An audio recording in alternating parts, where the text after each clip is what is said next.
ದಿನಗಳಲ್ಲಿ ಕುದುರೆ ಮೇಲೆ ಕಿತ್ತೂರು ರಾಣಿ ಚೆನ್ನಮ್ಮ ಬೆಂಗಳೂರಿನಲ್ಲೆಲ್ಲ ಓಡಾಡಿದ್ರು. ಈ ದಿನಗಳಲ್ಲಿ ಮಾಡರ್ನ್ ಟೈಮ್ಸ್ ಅಲ್ಲಿ ಜಿಮ್ ಅಂತ ಗಾಡಿಯಲ್ಲಿ ಬರ್ತಾ ಇದ್ದಾರೆ. ಇವರನ್ನು Kittur Rani Chennamma of modern times ಅಂತ ಕರಿಬಹುದು. ಬಟ್ ನೀವು ಫ್ಲಾಶ್ ಬ್ಯಾಕ್ ಹೋಗೋಕ್ಕಿಂತ ಮುಂಚೆ ಪ್ರೆಸೆಂಟ್ಗೆ ಬನ್ನಿ.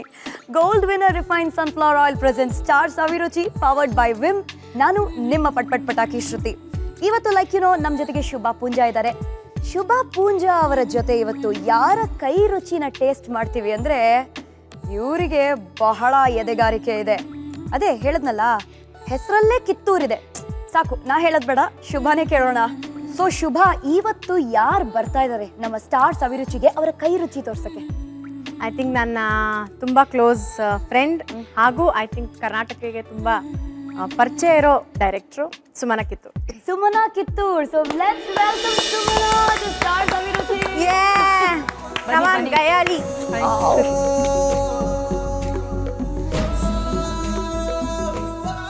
ಏನ್ ಗೊತ್ತಾ, ಅವಳಿಗೆ ಸಿನಿಮಾ ಮಾಡೋದು ಅಲ್ಲದೆ ನಾನು ಅವಳಿಗೋಸ್ಕರ ಸೀರೆ ಉಟ್ಕೊಂಡು ಬರ್ಬೇಕು, ಅವಳಿಗೋಸ್ಕರ ಅಡ್ಗೆನೂ ಮಾಡಿ ಹಾಕ್ಬೇಕು. ಸೊ ನಾನು ಡೈರೆಕ್ಟರ್ ಅಥವಾ ಏನು ಇವಾಗ ಗೊತ್ತಾಯ್ತಾ ಯಾಕೆ the original modern Kittur Rani Chennamma ಅಂತ ಇಂಟ್ರಡಕ್ಷನ್ ಕೊಟ್ಟೆ? ನೋಡಿ, ಆಲ್ರೆಡಿ ಗೊತ್ತಾಗ್ತಾ ಇದೆ. The flavours are out already. ಈ ಫ್ಲೇವರ್ಸ್ ಔಟ್ ಆಗಕ್ಕಿಂತ ಮುಂಚೆ ಇಲ್ಲಿರೋ ಫ್ಲೇವರ್ಸ್ ಬಗ್ಗೆ ಸ್ವಲ್ಪ ಡಿಸ್ಕಸ್ ಮಾಡೋಣ. ಸೊ ಸುಮನಾ, ನಿಮ್ಮ ಸಿನಿಮಾಗಳನ್ನ ನೋಡಿದೀವಿ, ಆ ಫ್ಲೇವರ್ನ ನಾವೆಲ್ಲ ವಾ ವಾ ಸೂಪರ್ ಅಂತ ಹೇಳಿದೀವಿ. ಇವಾಗ ಇಲ್ಲಿ ಏನ್ ತೋರ್ಸಕ್ ಬಂದಿದ್ದೀರಾ? ಆಕ್ಚುಲಿ ನನಗೆ ಸಿನಿಮಾ ಬಗ್ಗೆ ಹೇಳು ಅಂತಂದ್ರೆ ಹೇಳ್ತೀನಿ, ಅಡುಗೆ ಬಗ್ಗೆ ಹೇಳು ಅಂತಂದ್ರೆ ಸ್ವಲ್ಪ ಕಷ್ಟ. ಆದ್ರೂ ಶುಭಂಗೋಸ್ಕರ ಅಡುಗೆ ಬಗ್ಗೆ ಹೇಳ್ತೀನಿ. ಬಟ್ ನೀವು ತುಂಬಾ ಚೆನ್ನಾಗಿ ಅಡುಗೆ ಮಾಡ್ತೀರಾ ಅಂತ ಗೊತ್ತು, ಅದಕ್ಕೆ ನಾವು ರಿಸರ್ಚ್ ಮಾಡಿ ಕರ್ಸ್ಕೊಂಡಿರೋದು. ಏನಂತ ಹೇಳಿದ್ರೆ ಕೈ ರುಚಿ ತುಂಬಾ ಚೆನ್ನಾಗಿದೆ ಅಲ್ವಾ? ಫಸ್ಟ್ ಏನ್ ಮಾಡ್ತಾ ಇದ್ದೀರಾ? ಆಕ್ಚುಲಿ ಏನು ಅಂತ ಹೇಳಿದ್ರೆ ಅಕ್ಕಿ ರೊಟ್ಟಿ ಮತ್ತೆ ಕೋಳಿ ಸಾರು ಬಹುಶಃ ಕರ್ನಾಟಕದ ಅಂದ್ರೆ ಪ್ರಪಂಚದಾದ್ಯಂತ ಮಾಡ್ತಾರೆ. ಬಟ್ ಅಕ್ಕಿ ರೊಟ್ಟಿ ನಮ್ಮ ಕರ್ನಾಟಕದಲ್ಲಿ ಫೇಮಸ್. ಅದೇನ್ ನೀವು ಸ್ಪೆಷಲ್ ಅಂತ ನನಗೆ ಕೇಳ್ಬೇಡಿ, ಯಾಕಂದ್ರೆ ಶುಭಾ ಸ್ಪೆಷಲ್ ಅಂತ ಹೇಳಿ ನಾನು ಮಾಡ್ತಾ ಇದ್ದೀನಿ. ಯಾಕಂದ್ರೆ ನನಗೆ ಮಾತ್ರ ಸ್ಪೆಷಲ್ ಅಲ್ಲ, ಆಕ್ಚುಲಿ ಸುಮನಕ್ಕೆ ತುಂಬಾ ಇಷ್ಟವಾದ ಅಡಿಗೆ. ಯಾಕೆ ಅಂದ್ರೆ ಅದು ಅವರ ತಂದೆ ತುಂಬಾ ಇಷ್ಟಪಡ್ತಾರೆ, ಅಕ್ಕಿ ರೊಟ್ಟಿ ಮತ್ತೆ ಚಿಕನ್ ಸಾರು. ಅವ್ರಿಗೆ ಯಾವಾಗ್ಲೂ ಅಡಿಗೆ ಮಾಡ್ತಾರೆ, ಹಂಗೆ ನನಗೂ ಅದು ತುಂಬಾ ಇಷ್ಟ. ನನ್ನ ತಂದೆ ಬದುಕಿದ್ದಾಗ ಜಾಸ್ತಿ ರೊಟ್ಟಿ ಮಾಡ್ಕೊಡು ಅಂತ ಹೇಳೋರು. ರೊಟ್ಟಿ ಅವ್ರು ಹೇಳೋರು, ನಿನ್ ತರ ಯಾರು ಮಾಡೋದೇ ಇಲ್ಲ ಮಗ ಮನೇಲಿ ಅಂತ ಹೇಳಿ ಅಂತ. ಸೊ ಯಾವಾಗ್ಲೂ ಶುಭ ಬಂದು ಅದೇ ಪ್ರೀತಿಯಿಂದ ನಂಗೆ ಅಕ್ಕಿ ರೊಟ್ಟಿನೇ ಬೇಕು ಅಂತ ಹೇಳಿದಾಗ ನಂಗೆ ತಂದೆ ನೆನಪಾಗುತ್ತೆ ಯಾವಾಗಲೂ. ಸೊ ಇದು ಏನಪ್ಪಾ ಅಂತ ಹೇಳಿದ್ರೆ, ಬಯಲ್ಸೀಮೆದ ಯಾವ್ದು ಮನೆಗೆ ಹೋದ್ರು ಕೂಡ ಬೆಳಿಗ್ಗೆ ಅದು ಶ್ರೀಮಂತ ಆಗಿರ್ಲಿ ಅಥವಾ ಬಡವ ಆಗಿರ್ಲಿ ಬಲ್ಲಿದಾಗಿರ್ಲಿ ಅಕ್ಕಿ ರೊಟ್ಟಿ ಅಥವಾ ಅದಕ್ಕೊಂದು ಪಲ್ಯ ಇದ್ದೇ ಇರುತ್ತೆ. ಅಕ್ಕಿ ರೊಟ್ಟಿ ಮಗ ಮಾಡೋಣ. ನಂಗೆ ಅದು ತುಂಬಾ ಇಷ್ಟ. ಅವರೆಷ್ಟು ಏನೋ ಚೆನ್ನಾಗಿ ಮಗ ಅಂತ ಒಂದ್ ಅರ್ಧ ಕೆಜಿ ಚಿಕನ್ ತಗೊಂಡ್ರೆ ಬೋನ್ಲೆಸ್. ಓಕೆ. ಒಂದು ಚಕ್ಕೆ ಬೇಕು, ಈರುಳ್ಳಿ ನಿಮ್ಗೆ ಎಷ್ಟು ಬೇಕೋ ಅಷ್ಟು ಹಾಕಿದ್ರೆ ಒಳ್ಳೇದದು. ಓಕೆನಾ? ಅದಾದ್ಮೇಲೆ ಒಂದೆರಡು ಮೆಣಸಿನಕಾಯಿ ಸುಮ್ನೆ ಹಂಗೆ. ಹೌದು. ಇದು ಮಸಾಲಾ ಪೌಡರ್. ಓಕೆ. ಆಮೇಲೆ ಬೆಳ್ಳುಳ್ಳಿ ಶುಂಠಿ. ಇದು ಗರಂ ಮಸಾಲ ಅಲ್ವಾ? ಗರಂ ಮಸಾಲ. ಓಕೆ. ಸೊ ಇದು ಶುಂಠಿ ಬೆಳ್ಳುಳ್ಳಿ ಪೇಸ್ಟ್. ಓಕೆ. ಅಚ್ಕಾರದ ಪೌಡ್ರು ಮತ್ತೆ ಧನಿಯಾ ಪೌಡ್ರು. ಓಕೆ. ಚೂರ್ ಜೀರಿಗೆ ಪೌಡರ್. ಜೀರಿಗೆ ತುಂಬಾ ಸಾಮಾನ್ಯವಾಗಿ ಜೀರಿಗೆ ಪೌಡರ್ ಹಾಕಲ್ಲ ಚಿಕನ್ಗೆ, ಬಟ್ ನಾ ಯಾವಾಗ್ಲೂ ಹಾಕ್ತಿರ್ತೀನಿ, ಅದ್ರ ಫ್ಲೇವರೇ ಬೇರೆ ಇರುತ್ತೆ. ಸೊ ಅರಿಶಿಣ ಮತ್ತೆ ಉಪ್ಪು. ಅದಾದ್ಮೇಲೆ ನಿಮ್ಗೆ ಕೊತ್ತಂಬರಿ ಮತ್ತೆ ಪುದೀನ. ಸೂಪರ್. ಕೊತ್ತಂಬರಿ ಪುದೀನಾನ ಸಣ್ಣ ಸಣ್ಣಗೆ ಹೆಚ್ಕೊಂಡು ಈ ತರ ಇಟ್ಕೊಳ್ಳಿ. ಸೊ ಇವಾಗ ಶುರು ಮಾಡೋಣ. ನಮ್ಮ gold winner refine sunflower oil ನ ಹಾಕ್ತಾ ಇದೀವಿ. ಪ್ಯಾನಿಗೆ gold winner refine sunflower oil ಹಾಕಿ ಅದು ಗರಂ ಆಗಿದೆ. ಈ ಟೈಮಲ್ಲಿ ಗಮ್ಮನಕ್ಕೆ ಚಕ್ಕೆ ಹಾಕ್ತಾರೆ. ಶ್ರುತಿ ಬನ್ನಿ ನೋಡಿ, ಆಮೇಲೆ ನೋಡಿ ಅದ್ರ ಗಮನ. ಆಹಾ. ಸುಮನಾ, ಒಂದಿಗೆ ಬೇಕು. ಈ ಹಾಡು ಕೇಳಿದಿರಾ ನೀವು? ಬಾರೆ ಸಂತೆಗೆ ಹೋಗೋಣ ಬಾ, ಸಿನಿಮಾ ಟೆಂಟ್ ಅಲ್ಲಿ ಕೂರೋಣ ಬಾ. ವಿಷ್ಣುವರ್ಧನ್ ಸರ್ ಅವ್ರ ಸಿನಿಮಾ. ನೀವು ಇಡೀ ಜೀವನ ಸಿನಿಮಾ ಟೆಂಟ್ ಅಲ್ಲೇ ಕಳೆದಿದ್ದೀರಾ ಅಂತ ಹೇಳಿದ್ರೆ ತಪ್ಪಾಗಲ್ಲ. ಸುಮನಾ ಅವರ ತಂದೆ ಸಿನಿಮಾ ಟೆಂಟ್ ಅಲ್ಲಿ ಕೆಲಸ ಮಾಡ್ತಿದ್ರು, ಕರೆಕ್ಟಾ? ಹೌದು. ಸೊ ಅವ್ರದೇನ ಟೆಂಟ್ ಆಗಿತ್ತು? ಇಲ್ಲ, ನಮ್ಮ ಅಪ್ಪನ ಟೆಂಟ್ ಅಲ್ಲ, ಬಟ್ ನಮ್ಮ ಅಪ್ಪ ಬದುಕಿರೋ ತನಕನೂ ಒಂದು ಸಿನಿಮಾ ಥಿಯೇಟರ್ ಮಾಡ್ಬೇಕು ಅಂತ ಹೇಳಿ ಆಸೆ ಇಟ್ಕೊಂಡು ತುಂಬಾ ಪ್ರಯತ್ನ ಪಟ್ರು. ಅದಕ್ಕೆ ಆಗ್ಲಿಲ್ಲ. ಕಡೆಗೂ ಯಾವ್ದೋ ಒಂದು ಟೆಂಟ್ ಅಲ್ಲೇ ಅವ್ರದ್ದು ಜೀವ ಹೋಯ್ತು. That's great. ನಿಜವಾಗ್ಲೂ ಹೇಳ್ಬೇಕು ಅಂದ್ರೆ ಅದು ಒಂಥರ ಪುಣ್ಯ ಅಲ್ವಾ? ಐ ಥಿಂಕ್ ಅದಕ್ಕೆ ಅವ್ರ ಮಗಳು ಡೈರೆಕ್ಟರ್ ಆಗಿದೆ.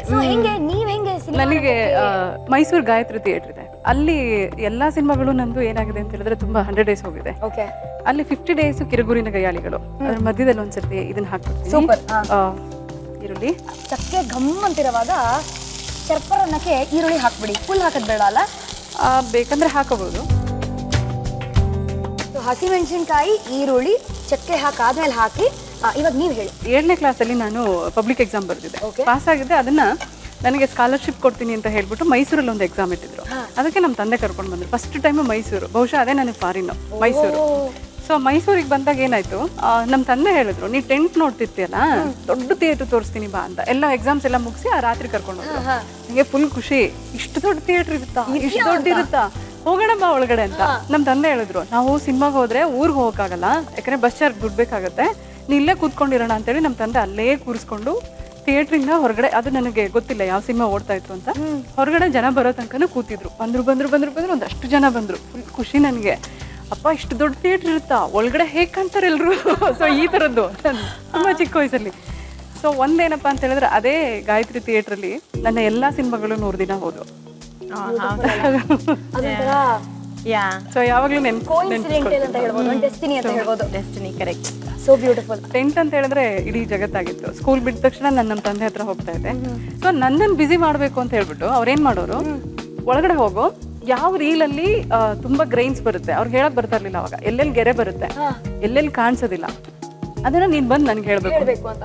ಬಹುಶಃ ನಮ್ಮ ತಂದೆ ನನ್ನನ್ನು ಆ ಥರ ಬಿಸಿ ಮಾಡೋದಕ್ಕೆ ಅಂತ ಒಳಗಡೆ ಕಳಿಸಿದ್ದು, ಆ ಟೆಂಟಿನ ಒಳಗಡೆ.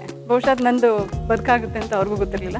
ಸೊ ಒಳಗೆ ಹೋದ್ಮೇಲೆ ನಾನು ಅದು ಎಷ್ಟು ಸೀರಿಯಸ್ ಆಗಿ ತಗೊಂಡೆ ಅಂತ ಹೇಳಿದ್ರೆ, ಬಹುಶಃ ಆ ಟೆಂಟ್ಗೆ ಬರ್ತಿದ್ದ ಏನೋ ಸಿನಿಮಾನ ಅತಿ ಹೆಚ್ಚು ಬಾರಿ ನೋಡ್ತಿದ್ದು ನಾನೇ ನೋಡ್ತಿದ್ದು. ಆ ಸಿನಿಮಾ ಸ್ಕ್ರೀನ್ ಮೇಲೆ ಬರ್ತಿದ್ದ ಗ್ರೇನ್ಸ್ ಇಂದ ಲೈಫ್ ಅಂದ್ರೆ ಅನ್ನದಾತ ಅಂತಾರಲ್ಲ, ಗ್ರೇನ್ಸ್ ಅದು ಸಿಗಕ್ ಶುರು ಆಯ್ತು ನೋಡಿ. ಹೌದು. ಶುಂಠಿ ಬೆಳ್ಳುಳ್ಳಿ ಪೇಸ್ಟ್ ನ ಹಾಕ್ತಾ ಇದೀವಿ. ಇದು ನಿಮ್ಗೆ ಆಹಾ ಸೂಪರ್ ಆಗಿ ಹಾಕ್ತಾ ಇದೀರಾ. ಎಷ್ಟು ಬೇಕಷ್ಟು ಆಲ್ರೆಡಿ ಗಮ್ಮಂತ ಇದೆ ಅಲ್ವಾ? ಒಂಚೂರು ಇವಾಗ ಇದು ಆಮೇಲೆ ಹಾಕ್ಬೇಕು. ಆಕ್ಚುಲಿ ಚಿಕನ್ ಆದ್ಮೇಲೆ ಸ್ವಲ್ಪ ಇದಕ್ಕೆ ಅಂತೇಳಿ ಈಗಲೇ ಮೊದಲೇ ಹಾಕಿರ್ತೀನಿ, ಅದ್ರದ್ದೊಂದು ರುಚಿ ಬಿಡುತ್ತೆ ಅಂತ ಹೇಳ್ಬಿಟ್ಟು. ಹೌದು. ಪುದೀನ ರುಚಿ ಬೇಡವಾ? ಇಲ್ಲ, ಆಮೇಲೆ ಹಾಕ್ತೀನಿ. ಅದು ಸ್ವಲ್ಪ ಹಾಕಿರ್ತೀನಿ. ಸೊ ಅದ್ರ ಜೊತೆಗೇನೆ ನಾನು ಏನ್ ಮಾಡ್ತೀನಿ, ಎಲ್ಲ ಒಟ್ಟಿಗೆ ಹಾಕ್ಬಿಡ್ತೀನಿ. ಎಲ್ಲ ಪೌಡರ್ಸ್ ಬೇಸಿಕಲಿ. ಸ್ವಲ್ಪ ಧನಿಯಾ ಪೌಡರ್ ಹಾಕ್ತೀನಿ, ಗರಂ ಮಸಾಲಾ, ಧನಿಯಾ ಪೌಡರ್. ಹೌದು, ಎರಡು. ನಾನು ಉಲ್ಟಾ ಹಾಕ್ತಿದ್ದೀನಿ ಯಾಕಂದ್ರೆ ಅದ್ರ ಫ್ರಾಗ್ರೆನ್ಸ್ ಬೇರೆ ತರ ಇರುತ್ತೆ. ಸರಿ, ಓಕೆನಾ. ಜೀರಿಗೆ ಪೌಡ್ರು ನಾನು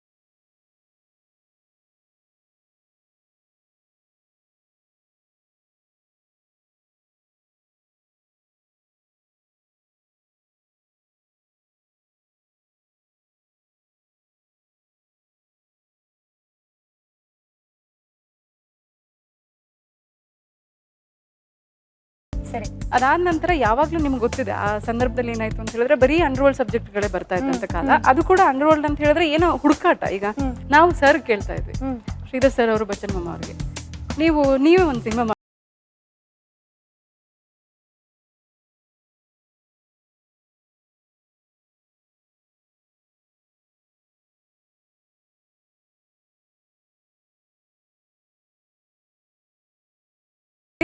ಅವರು ಬೇಡ ಬೇಡ ಬೇಡ ಅನ್ಬೇಕಾದ್ರೆ ಬೇಕು ಅಂತ ಒಂದು ಸಿನಿಮಾನೇ ಮುಗಿಸ್ಬಿಟ್ವಿ. ಅದೇ ಆ ದಿನಗಳು. ಆ ಗ್ಯಾಪ್ ಅಲ್ಲಿ ಅದ್ಭುತ. ಅದ್ರಲ್ಲಿ ಏನಾಯ್ತು ಅಂತ ಹೇಳಿದ್ರೆ ಕತೆ ನಾನು ಹೇಳಿದೆ, ಸರ್ ಈ ಸ್ಟೋರಿ ವರದಣ್ಣ ಸ್ಟೋರಿ ತುಂಬಾ ಚೆನ್ನಾಗಿದೆ ಮಾಡೋಣ, ಅದು ಹಾಗಾಗಿ ಆಗ್ಬಿಡ್ತು ಎಲ್ಲ. ಆಮೇಲೆ ಅದಾದ ನಂತರ ನಾವು ಇಳೆಯರಾಜ ಅವ್ರ ಹತ್ರ ಮ್ಯೂಸಿಕ್ ಮಾಡಿಸ್ಬೇಕು ಅಂತ ಆಯ್ತು. ಅವ್ರು ಯಾರೋ ಒಬ್ರು ಫ್ರೆಂಡ್ ಬರೋರು, ಅವರು ತಮಿಳ್, ಅವ್ರು ತುಂಬಾ ಇಳೆಯರಾಜ ಸರ್ ತುಂಬಾ ಕ್ಲೋಸ್ ಇದ್ರು. ನಾನು ಯಾರಿಗೂ ಹೇಳ್ದೆ ಅವ್ರನ್ನ ಕರ್ಕೊಂಡು ಹೋಗ್ಬಿಟ್ಟು ಇಳೆಯರಾಜ ಸರ್ ಹತ್ರ ಕತೆ ಹೇಳಿ ಬಂದ್ಬಿಟ್ಟಿದೆ. ಅದು ಸರ್ಗೂ ಗೊತ್ತಾಗ್ಲಿಲ್ಲ ಕಡೆಗೆ. ಆಮೇಲೆ ಅವರು ನೀವು ಎಷ್ಟು ಕೊಡ್ತೀರಾ ಅಷ್ಟು ನಾನು ಮಾಡ್ಕೊಟ್ಬಿಡ್ತೀನಿ ಅಂತ. ಎಲ್ಲಕ್ಕಿಂತ ಹೆಚ್ಚಾಗಿ ಏನು ಅಂತಂದ್ರೆ ಅವ್ರಿಗೆ ಶ್ರೀಧರ್ ಸರ್ ಬಗ್ಗೆ ತುಂಬಾ ಪ್ರೀತಿ ಬಂದ್ಬಿಟ್ಟು. ಬಟ್ ಒಂದ್ ಕಂಡೀಷನ್ ಹಾಕಿದ್ರು, ಶ್ರೀಧರ್ ಸರ್ ಮ್ಯೂಸಿಕ್ ಮಾಡ್ಬೇಕಾದ್ರೆ ಬರ್ಬೇಕು. ಸೊ ಇಲ್ಲಿ ಬಂದು ಸರ್ ಹತ್ರ ಹೇಳ್ದೆ, ಸರ್ ನೀವು ಒಂದ್ಸರ್ತಿ ಬರ್ಬೇಕಾಗತ್ತೆ ಅಂತ. ನಾನು ಶುಭಂಗ್ ಹೇಳಿದ್ನಲ್ವಾ, ಹಾಗೆ ಸರ್ ನನಗೆ ಹೇಳಿದ್ರು, ನಿಮ್ಗೆ ಸಿನಿಮಾ ಮಾಡೋದು ಅಲ್ದೇನೆ ನಾನು ಚೆನ್ನೈಗೆ ಬಂದ್ಬಿಟ್ಟು ನನ್ನ ಕೆಲಸ ಬಿಟ್ಟು ಚೆನ್ನೈಗೆ ಬಂದು ನಾನು ಯಾರೋ ಮೀಟ್ ಆಗ್ಬೇಕಾ ಅಂತ ಹೇಳಿದ್ರು. ಸೊ ಕಡೆಗೆ ಆಮೇಲೆ ಬಂದ್ರು ಸರ್, ಬಂದ್ರು. ಬಟ್ ಅದು ತುಂಬಾ ಅದ್ಭುತವಾದ ದಿನಗಳವೆಲ್ಲ. ಹಂಗೆ ನೋಡಕ್ ಹೋದ್ರೆ ಆ ದಿನಗಳು. ಇಳೆಯರಾಜ ಸರ್ ಹೇಳಿದ್ರು 2 ಸಾಂಗು ನಾನು ಪ್ಲೇಸ್ಮೆಂಟ್ ಮಾಡ್ಕೊಡ್ಬೇಕು ಇದಕ್ಕೆ ಅಂತ. ಸರ್ ಯಾರನ್ನ ಕರೆಸ್ಲಿ ಬೆಂಗಳೂರಿಂದ ಲಿರಿಕ್ಸಿಗೆ ಅಂತ. ಅದಕ್ಕೆ ಅವ್ರು ನಂಗೆ ಹೇಳಿದ್ರು, ಕತೆ ಬಂದು ಹೇಳಿದ್ ನೀನ್ ನನಗೆ, ನನ್ನ ಹತ್ರ ಮೀಟ್ರ್ ಇದೆ, ನಿನ್ನ ಹತ್ರ ಮ್ಯಾಟ್ರ್ ಬರ್ಕೊಂಬ ಅಂತ ಹೇಳಿದ್ರು.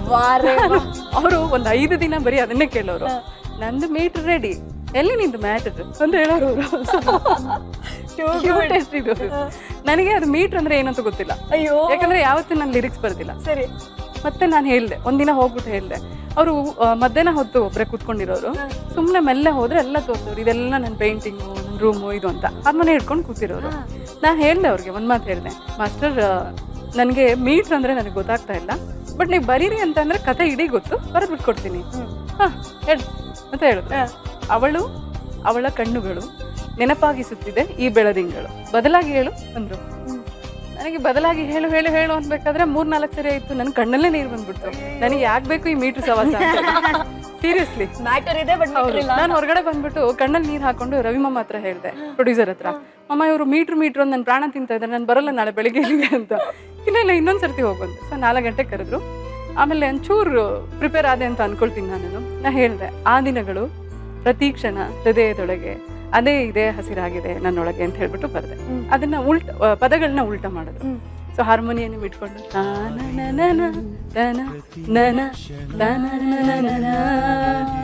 ಅಂದ್ರು. ಅವಾಗ ನನಗೆ ಗೊತ್ತಾಯ್ತು, ಓ ಇದು ಮೀಟ್ರು ಅಂತ. ಸೊ ನಮ್ಮ ಚಿಕನ್ ಸಾರು ಚೆನ್ನಾಗಿ